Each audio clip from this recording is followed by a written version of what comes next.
Uy! Nakapag-break ka na ba? Nakapag-relax ka na ba? Saan ka man nagtatrabaho, mapa-opisina man o work from home o mula mismo sa pwesto, sasabayan namin ang break time mo. Sasabayan namin ng mga balita at komentaryo, mga panayam ng mga taong viral ngayon. DZRH Break Time! Magandang hapon, Luzon, Visayas, Mindanao. Ngayon ay 14 minutos na ang nakalipas. Makalipas ang alas 4. Kasama niyo pa rin po sa isang edisyon na naman ng Break Time sa DZRH. Ako po si Thea Petro Carpuz. Ito po si Ray Sibay. Ang alam po nila kay Mayor Deo Macalma para po sa DZRH. Una sa Pilipinas. Una sa Pilipino. At narito na ang ating mga headlines ngayong araw ng Tuesday, huling Tuesday ngayong buwan ng Nobyembre. Ngayon ay November 26. Sobina kay Vice President Sara Duterte na isilbi na. Banta kay Vice President Sara, alamin din ng NBI. At wirang conditional threat ni VP Sara kontra PBBM et al. Binutatan ng DOJ. Disbarment case kontra Vice President Sara inihirit sa Korte Suprema. Vice President Sara gusto ring ipadisbar si Secretary Gadon. Ipadisbar ni Secretary Gadon. At di ba si Secretary Gadon, na-disbar na ba siya o may kaso pa lang for disbarment? Or allegation pa lang yon? Samantala, aalamin natin yan, Ms. Kaya. Panguudyok ni dating Pangulong Duterte sa militar na magkudita, tinawag ng Malacanang na makasarili. Kaliwat ka ng bangayan ng mga politiko sa Pilipinas, wa-epek sa ekonomiya ayon sa isang ekonomista. Pangulong BBM na sa UAE para sa kanyang working visit doon, nakatagdang magipagpulong kay UAE President Sheikh Mohammed bin Zayed Al Nahyan. Chinese hackers na tinawag na Advanced Persistent Threat, malawak ang pang-espiya sa Pilipinas ayon sa NICA. Dismissed Mayor Alice Guo, binansagan ng NICA na agent of influence ng China. Ambush slay sa isang election officer sa Lanao del Norte, kinonde na ng COMELEC. Death toll sa gupit ng 3 bagyo sa Pilipinas, pumalo na po sa 14, higit sa 4 milyong residente apektado ayon sa NDRRMC. Bulkang Taal, nag-aalburuto na naman. Tumaas ang sulfur dioxide emission ayon sa PHIVOLCS. Naku, malungkot na balita to. Abay 46 anyos daw pong Pinay patay sa aksidente sa may San Fernando Valley, Los Angeles, California. At narito na ang mga detalye ng ating mga balita. Isinilbi na ng National Bureau of Investigation ang subpoena para kay Vice President Sara Duterte ngayong araw. Sa panayam ng programang 2x2, sinabi ni NBI Director Jimmy Santiago na dapat humarap sa NBI ang pangalawang Pangulo para maipaliwanag ang dahilan ng kanyang mga naging pagbabanta kina Pangulong BBM, First Lady Liza Araneta Marcos at House Speaker Martin Romualdez. Narito si Director Santiago. Pinapa-appear namin si Ma'am sa NBI to shed the light, explain kung bakit ganun ang kanyang pronouncement. Iniimbitahan po namin siya na umapir sa NBI sa Friday po sana, alas 9 ng umaga. Bukod naman sa pagpapaliwanag ng pangalawang Pangulo kaugnay sa mga banta niya laban sa First Couple at House Speaker, sinabi ni Santiago na magandang pagkakataon na rin ito para ipaalam sa kanila kung sino naman ang nagbabanta kay Vice President Sara. Bagamat alam na palaging may banta sa seguridad ng mga opisyal ng gobyerno, giit ni Santiago na wala silang natatanggap na reklamo mula kay Vice President Sara Duterte kaugnay sa mga death threats laban sa kanya. Narito muli si Director Santiago. Meron din threat sa buhay niya. So, napakagandang pagkakataon po para at yung nare-reklamo niya na merong threat sa kanyang buhay, malaman din namin. Kasi wala na complaint na isinampa siya na mayroon threat sa kanyang buhay. Kundi lumalabas lang po ngayon yung kanyang threat against the life of the President, the First Lady, and the Speaker of the House. Samantala naman, iginit po ni Vice President Sara Duterte na taken out of logical context ang kanyang naging mga pahayag laban kay Pangulong BBM. Sa inilabas na pahayag ng pangalawang Pangulo, wala siyang nabanggit noon na assassin at ang naging pagbabanta niya ay hindi may tuturing na active threat. Kinwestiyon naman ng pangalawang Pangulo ang umano'y kawalaan ng aksyon para sa kanya nung ilang ulit na niyang ipinarating na merong nagbabanta sa kanyang buhay at maging sa kanyang pamilya. Ayon po kay VP Sara, madali namang maintindihan ng sinumang gagamit ng common sense na ang conditional act of revenge ay hindi seryosong banta. Samantala, walang legal na basehan para sa conditional threat. Ito ang nilinaw ng Department of Justice o DOJ. Ayon sa DOJ, ang banta ay mananatiling banta kahit ano pa man ang kondisyon dahil malinaw na ang intensyon ay magdulot ng pinsala. Ang paglilinaw ay kasunod ng depensa ni Senator Ronald Bato de la Rosa na ang sinabi ni Vice President Sara laban kay Pangulong Ferdinand Marcos Jr. ay nag-ugat sa kondisyon na kung sakaling may pumatay sa kanya ay balikan o patayin din ang first couple at si House Speaker Romualdez. Giit ni Senator Bato, ibig sabihin walang mangyayari kung hindi masasaktan o walang mangyayari kay Vice President Sara. Tinawag naman ng Malacanang na makasarili ang panawagan daw ho ni dating Pangulong Rodrigo Roa Duterte na patalsikin ang nakaupong presidente para makaupo ang kanyang anak. Sa isang statement, sinabi ni Executive Secretary Lucas Bersamin na nakagugulat ang umano'y garapalang panawagan ni dating Pangulong Digong sa Sandatahang Lakas ng Pilipinas na maglunsad ng kudita laban kay Pangulong Ferdinand Marcos Jr. Hindi makapaniwala si Bersamin na abot ang dating Pangulo sa umunoy pang-iinsulto sa pagiging profesional ng Armed Forces of the Philippines at hilinging magtaksi lamang ito para lamang magtagumpay ang kanyang plano. Iginit po ni Secretary Bersamin, dapat daw pong irespeto ng dating Pangulo ang ating saligang batas at tumigil na sa pagiging irresponsable. Hindi rin naman matitinag ang administrasyon sa sinumpaang tungkulin na pamunuan ng bansa ng naayon sa ating saligang batas at sa rule of law. Samantala, inaasahan na ng Kamara na to the rescue si dating Pangulong Rodrigo Duterte sa kanyang anak na si Vice President Sara Duterte. Ayon kay House Deputy Majority Leader Jefferson Conghun, expected nila na sasaklolo si former President RRD kay Vice President Sara dahil sa sunod-sunod na hindi maipaliwanag na issue sa paggastos at paggamit ng 2022 at 2023 confidential funds ng kanyang tanggapan. Sabi ni Conghun, sobrang bigat na ng mga alegasyon kay Vice President Sara at inaasahan na nila ang tulong ng kanyang ama para ito ay pagtakpan at i-divert ang issue. Narito ang pahayag ni Conghun. Tingin natin sa sobrang bigat ng mga issue ngayon ng ating Vice President, kailangan niya ng tulong ng kanyang ama para tulungan yung anak na pagtakpan kung ano man yung kinaharap ng ating Vice President. Isa lang ang masasabi natin, i-explain lang niya kung paano ginamit ang confidential fund. Yun na yun, Samantala naman, nakatanggap umano ng anonymous letter ang Supreme Court na humihiling ng disbarment ni Vice President Sara Duterte dahil sa sinabi nitong hukayin ng mga labi ni dating Pangulong Ferdinand Marcos Sr. at umano itatapon sa West Philippine Sea. Sa nasabing liham na may petsang October 24, ngunit ngayong buwan lamang dumating daw po sa Supreme Court. Samantala, maghahain naman daw po ng disbarment case si Anti-Poverty Commission Secretary Larry Gadon laban kay VP Sara.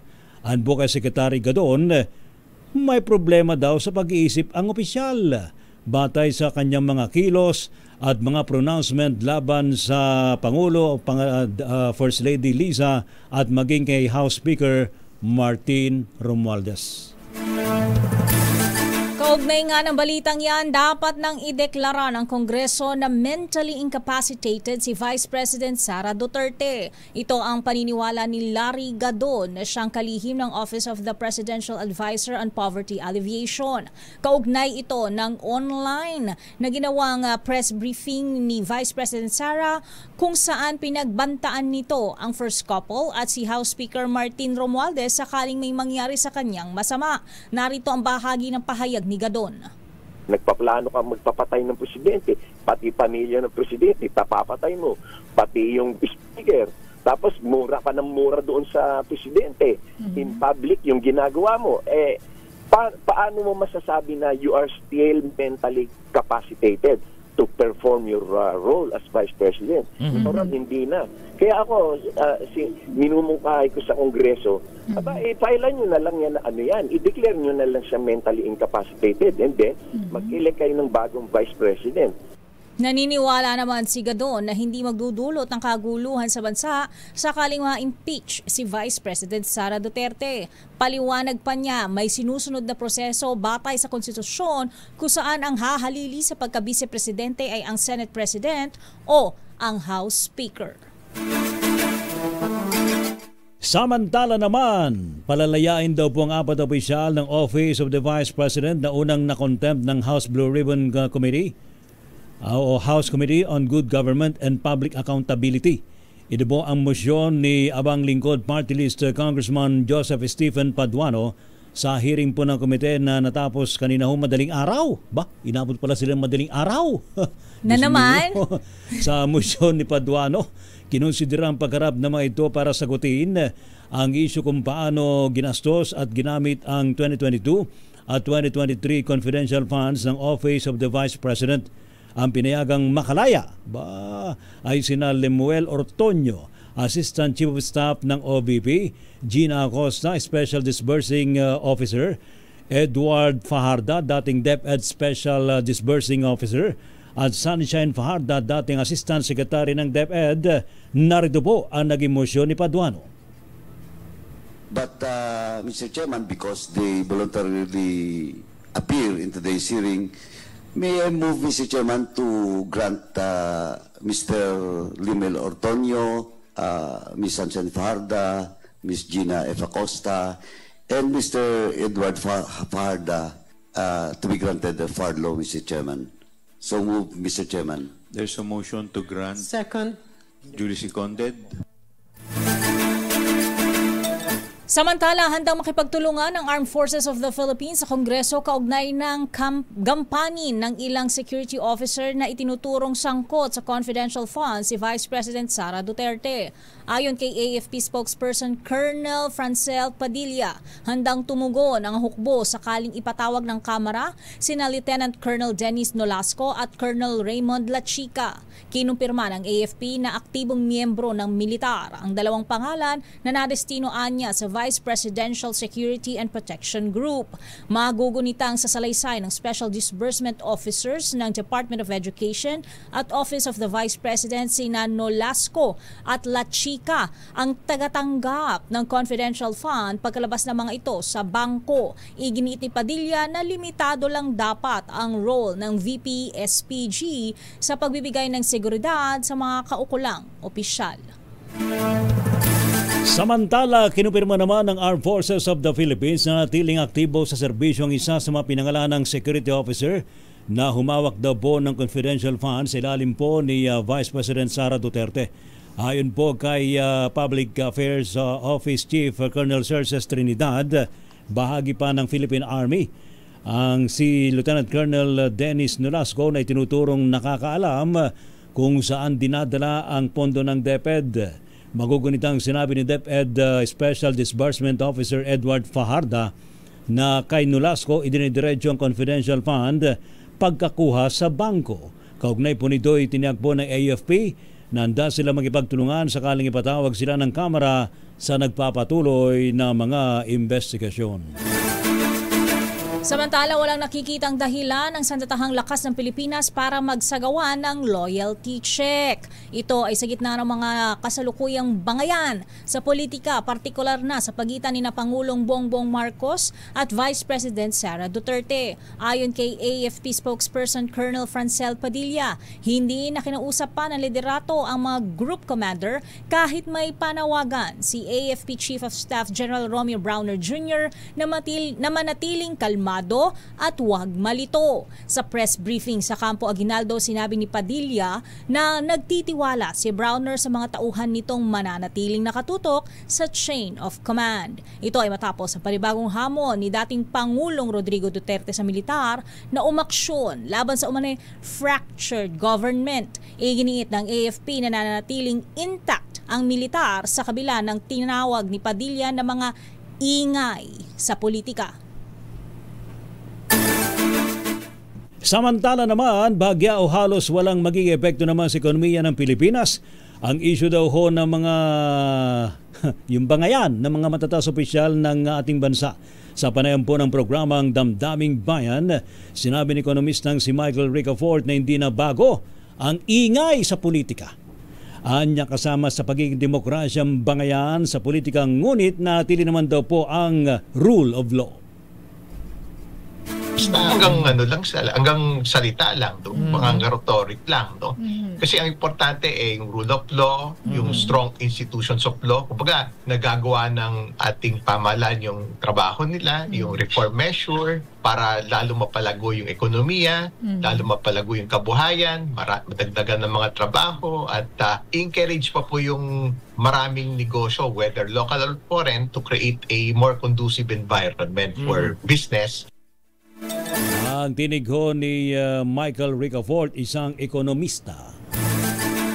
Samantala, pinagmulta na mahigit sa 12 milyong piso o 12 million pesos ng Energy Regulatory Commission ang National Grid Corporation of the Philippines. Ito ay dahil sa kabiguan ng NGCP na tapusin sa takdang oras ang 27 transmission infrastructure projects. Partikular na tinukoy ng ERC ang naantalang implementasyon ng mga capital expenditure projects o CAPEX. Pinaalala ng ahensya na dahil sa aberya, apektado ang commitment ng gobyerno na panatilihin ang sapat na supply ng kuryente at maayos na serbisyo lalo na sa mga liblib na komunidad. Samantala naman, nasa UAE si Pangulong Ferdinand Marcos Jr. para po sa kanyang working visit doon. Ayon po kay Presidential Communications Office Acting Secretary Cesar Chavez, alas 2:06 ng madaling araw ng makalapag aeroplano ho ni Pangulong BBM dyan po sa UAE. Nakatagdang makipagkita si Pangulong Marcos Jr. kay UAE President Sheikh Mohammed bin Zayed Al Nahyan sa Abu Dhabi. Inaasahan namang mas lalakas pa ang ugnayan ng Pilipinas at UAE sa pagbisita doon ni Pangulong Ferdinand Marcos Jr. Sa iba pang balita, malawak ang ginawang pang-espiya ng China sa Pilipinas sa pamamagitan ng mga hacker. Ito ang kinumpirma ng pamunuan ng National Intelligence and Coordinating Agency o NICA sa pagdinig ng Senate Committee on Women and Children na nag-iimbestiga sa operasyon ng mga pogo sa bansa. Ayon kay NICA Deputy Director General Ashley Asedillo, may mga na-monitor silang Chinese hackers na tinawag nilang mga Advanced Persistent Threat o APT. APT. Yun ba yun? Hindi lang anya ang gobyerno ang target ng APT, kundi pati na ang pribadong sektor. Kinumpirma din ni Asedillo na may na-monitor ang NICA na Malign Influence Foreign Intervention o MIFI. Dami namang acronyms nito. APT tsaka MIFI. Sa mga Pogo Hub at gambling sites gaya ng Cagayan Economic Zone Authority o CEZA. Kaugnay ng mga ito, binigyang diin na opisyal na walang rehiyon sa bansa ang ligtas sa pang-espiya ng China. Narito ang bahagi ng pahayag ni Asedillo. First of all, we'd like to acknowledge that the extent is pervasive, and as of the initial briefings that we've had from our regions, mukhang wala pong region na exempted. Dahil dyan, ilan munang paalala mula sa ating mga kaibigan. Kayo pa yung nakatutok pa rin sa break time sa DZRH. Ako po si Taya Pecho Corpus. Ito po rin po ang yung lingkod, mga kaibigan. Kasi Ray Sibayan, sa ngala pa rin po nila kay Mayor De Macalma para po sa DZRH. Una sa Pilipinas. Una sa Pilipinas, ang oras alas 4:34. Ang balitang ito ay hati RH.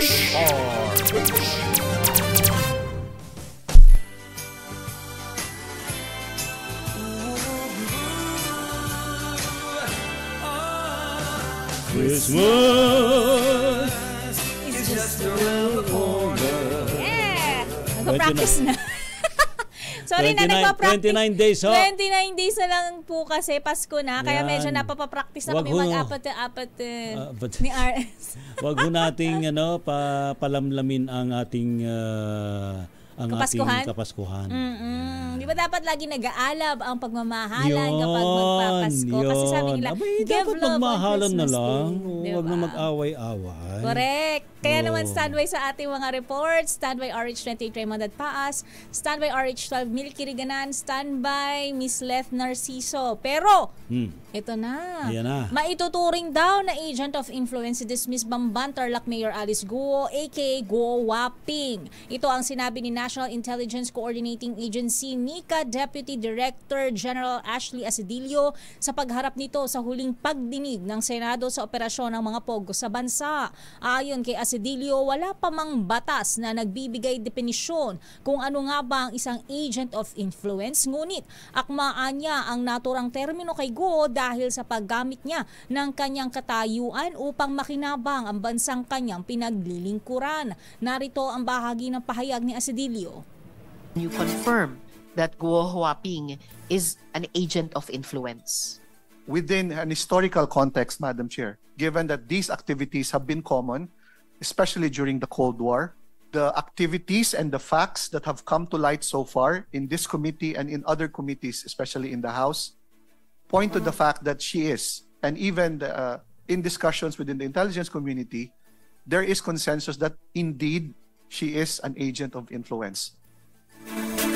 Magugunitang sa isang dokumentaryo ng Al Jazeera na inilabas noong Oktubre, inamin ng self-confessed Chinese spy na si She Zhijiang na si Guo ay agent din ng Chinese Ministry of State Security at minsan ay humingi sa kanya ng campaign funds. Samantala, hindi naman ho nakadalo si dating Mayora Alice Guo sa huling araw ng pagdinig ng Senado tungkol sa Pogo. Ito po'y matapos namang tanggihan ng Pasig RTC ang kahilingan ng kapulungan na padaluhin sa hearing si Guo at 5 iba pang personalidad. Ayon po kay Presiding Judge Sandelin Medes Cabilis ng Branch 167, isinantabi ang request dahil naman sa nasabay sa pagdinig ang hearing sa kaso ni Guo na dinidinig sa kanilang sala. At dahil dyan, papasukin na natin ang mga reports, investigasyon sa Pogo tinapos na ng Senado. I-detalye mo ang balita, RH28 Raymond Dadpaas. Ilang sesyon ang naging investigasyon, di ba? RH28 Raymond Dadpaas, pakidetalye Raymond. Laki Raymond. Pagkatapos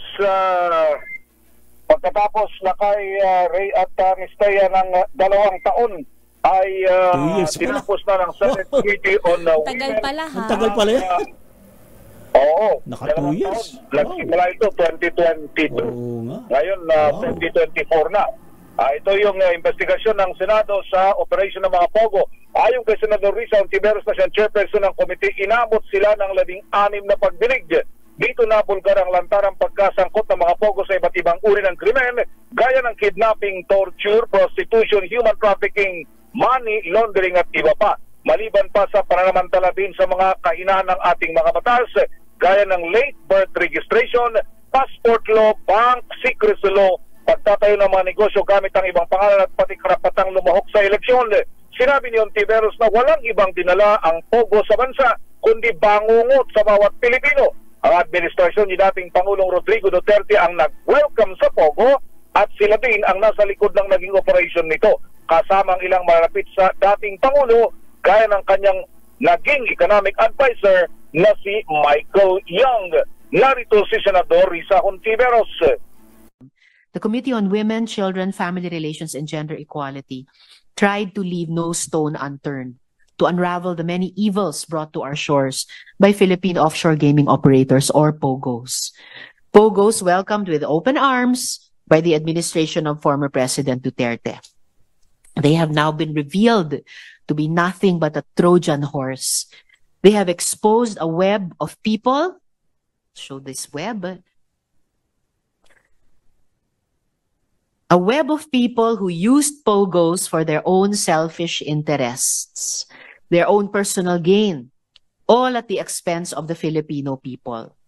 Walang dinala dito ang mga POGO kundi bangung. Bahagi na naging pahayag ni Senador Risa Hontiveros. Ito si RH28 Raymond Advance para sa DZRH, una sa Pilipinas, una sa Pilipino.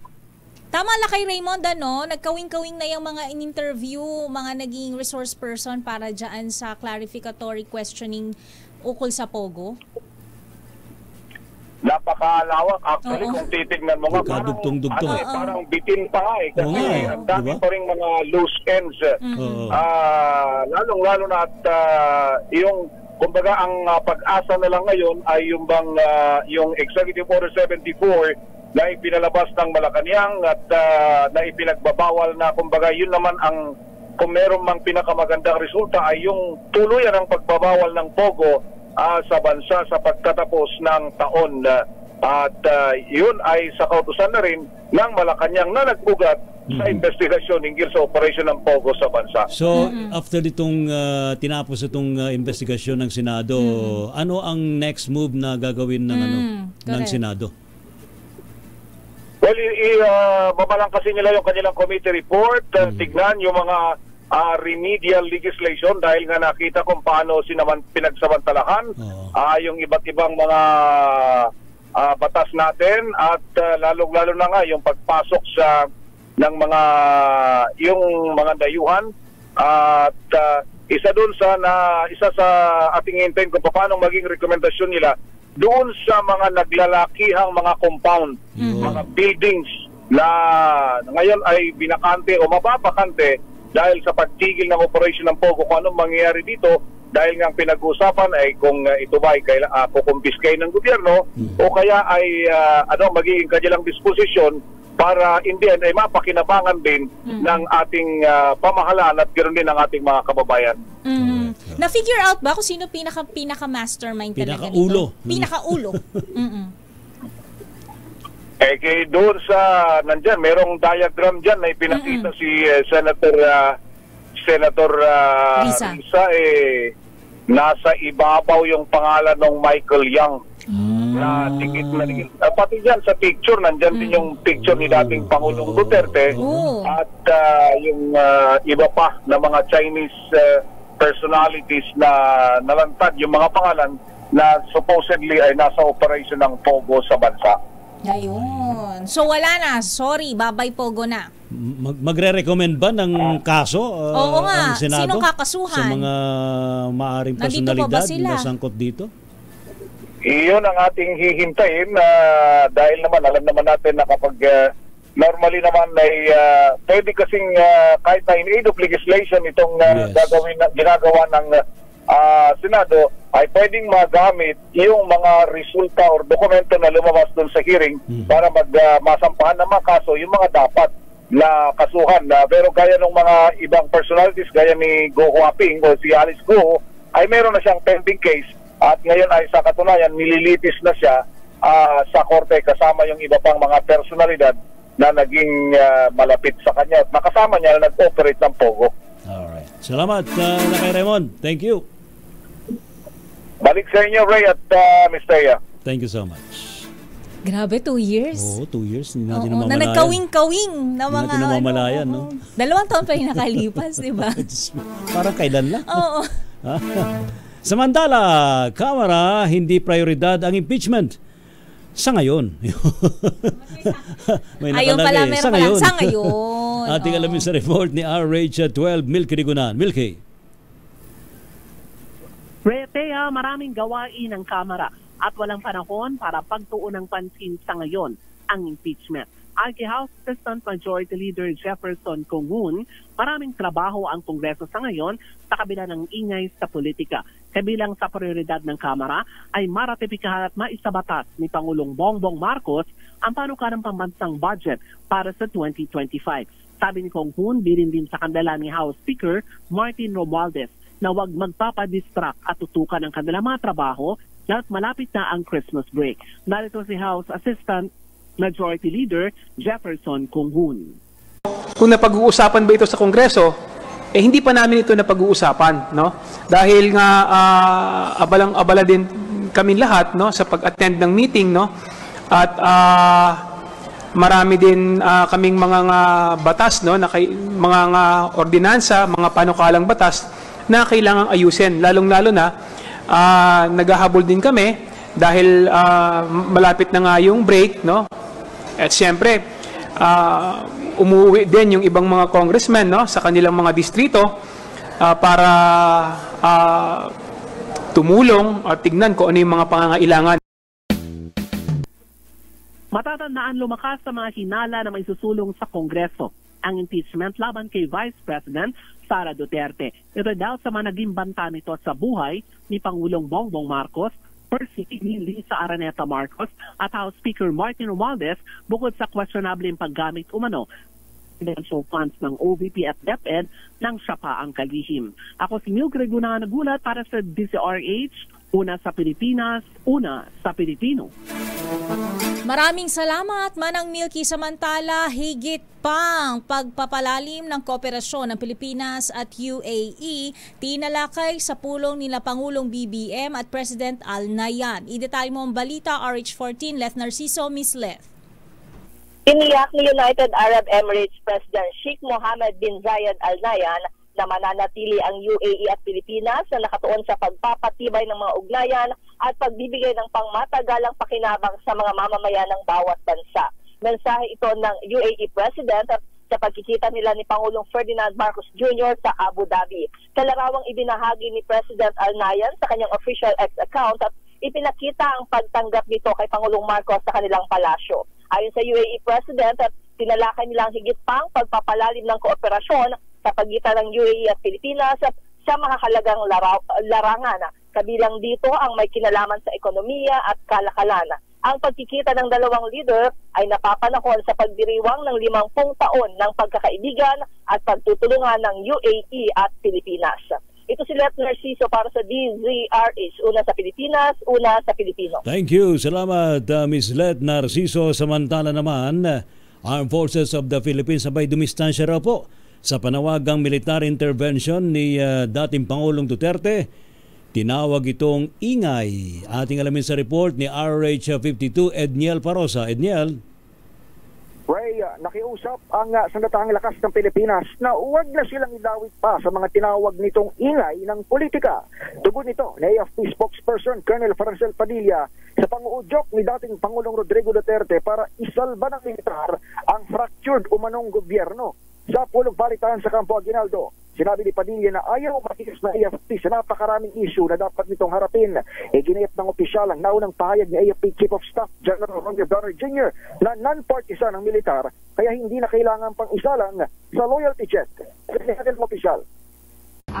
As our Chief of Staff has already stated, our Armed Forces is united and professional. So with all of these things, sir, we respectfully request that we are shunned away from political issues. So marami po tayong issues na dapat harapin na hindi po natin gusto na malihis po ang usapin sa iba't ibang ingay na kumakalat po. Sagot ito ng AFP nang tanungin sa panawagan ni ex-President Digong na military at police intervention sa gitna ng pangayanin na Pangulong Bongbong Marcos at Vice President Sara Duterte.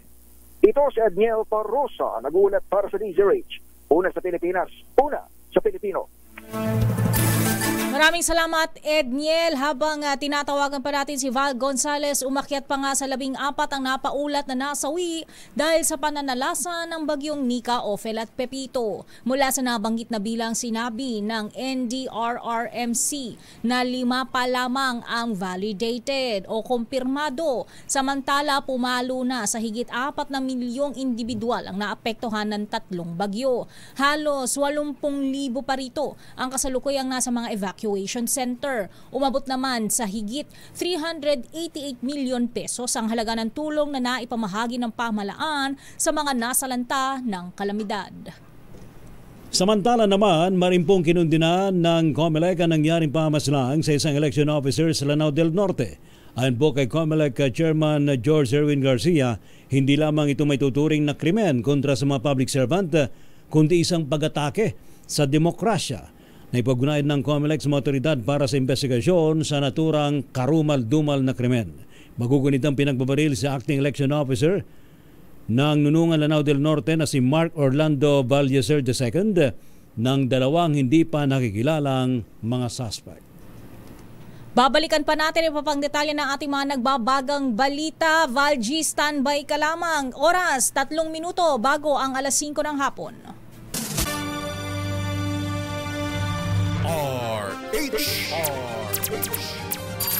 RH Break Time. Mayor ng Santo Tomas, Batangas, inireklamo ng Citizens Crime Watch sa Ombudsman dahil sa umano'y katiwalian. I-detalye mo, RH5, Val Gonzales. Val.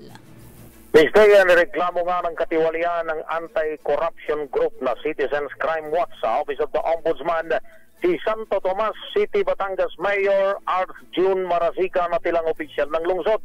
Ang 3 graft and corruption charges na inihain laban kay Marasigan nitong si Citizens Crime Watch President Diego Magpantay. Ayon kay Magpantay, may kinalaman ito sa pagpapurdaw ni Marasigan sa bidding sa 3 magkataiwalay na kumpanya para sa 3 proyekto.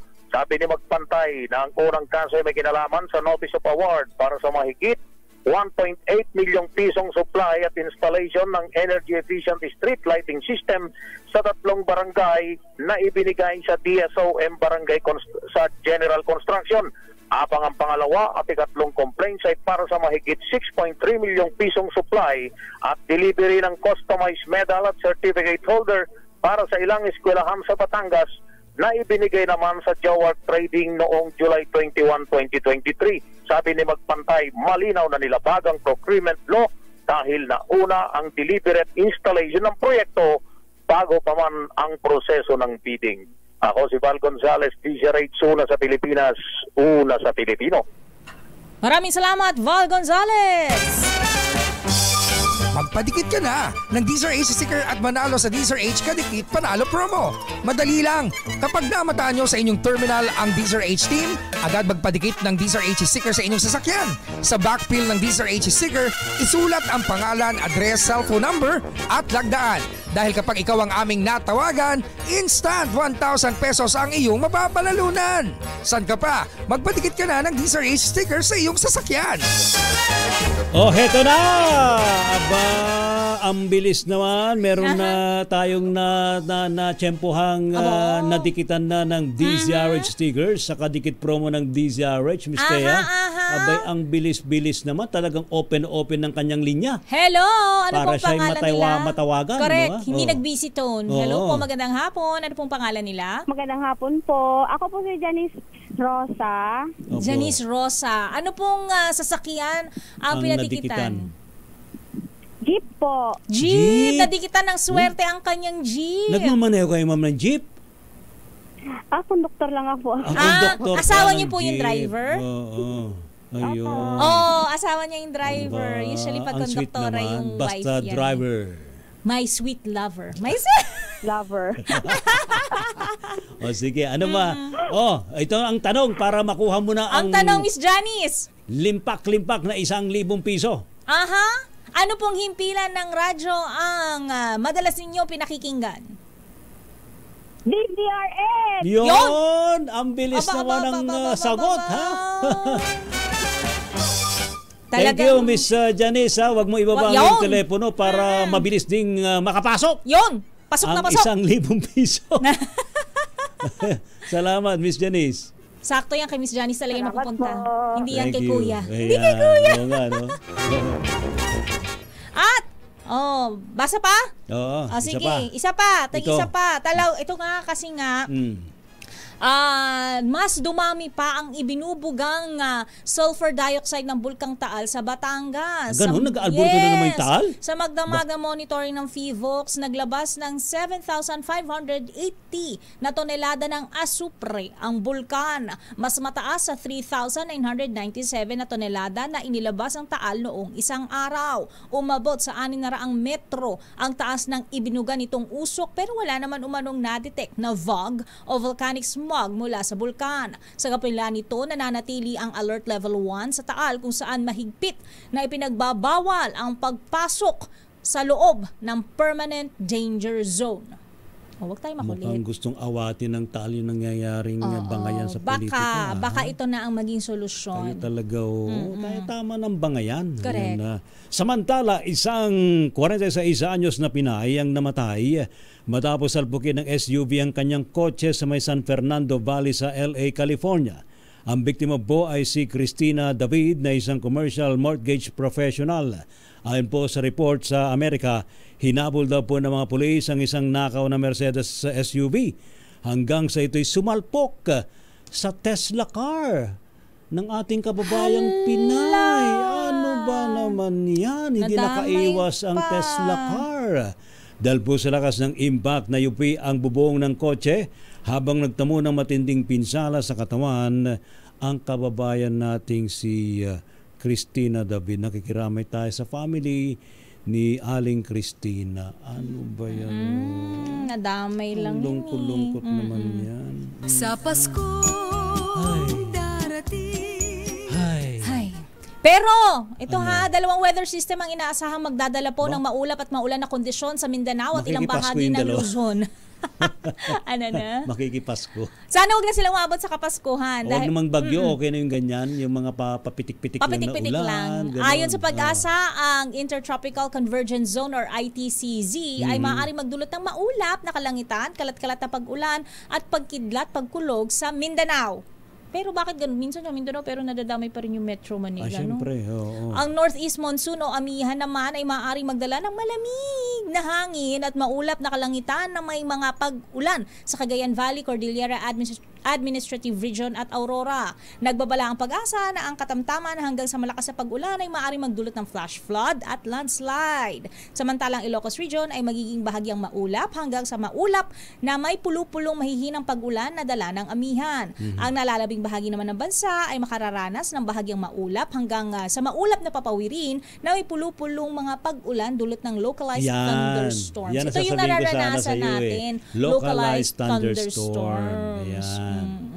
Yan yung lokal na namamasyal sa ating paligid at namamasko. Ay, hindi pa pwede kasi 29 days pa bago magpasko. So dapat before Christmas, clear skies na dapat tayo. Pero gusto ko yung malamig na panahon. Ayun. Cold and cuddle weather, sabi nila. Miss ba isuot yung mga mahaba mong Oo, yung mga pa-long sleeves, ganyan yung may mga pa-fur. May mga fur pa, no? Mayroon pang gumaganong ganito sa gilid. Tapos may mga pa-scarf kang ganyan. Hanggang formal lang. Masarap din mag-bike pag malamig ang panahon. Talaga? Mas ganda yung pagpa-perspire, hindi ka nakakaramdam ng matinding init. Oo, hindi sa masakit sa balat, no? Ay, nako. Papalayong ride natin yan. Long ride. Naku. At ito na nga, susunod na po ang balansyado natin pagbabalita.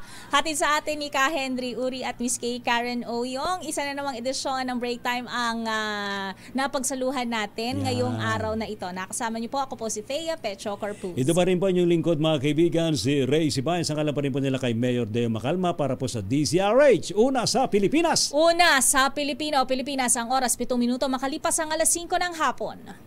This time check